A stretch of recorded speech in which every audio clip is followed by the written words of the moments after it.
Wapli sampai saat ini masih unggul 4-2 atas Muda Subaya.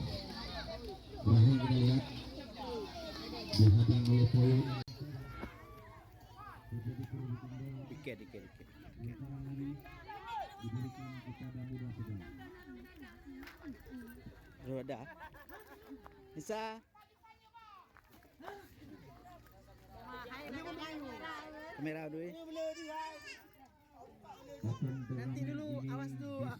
Langsung oleh Lamira Kupi Cigus dan juga TV Jaya Murti dengan direkturnya Bapak Munawir ST, dan juga kepada seluruh panitia pelaksana dan juga seluruh masyarakat Kampung Beringin yang telah memberi andil untuk menyukseskan turnamen ini.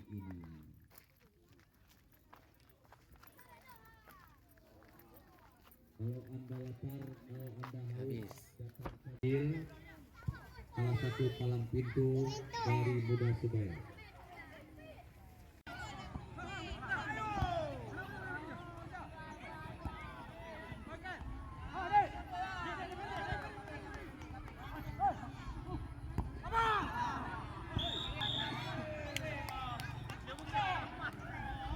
Tendangan penjuru buatnya Wapli.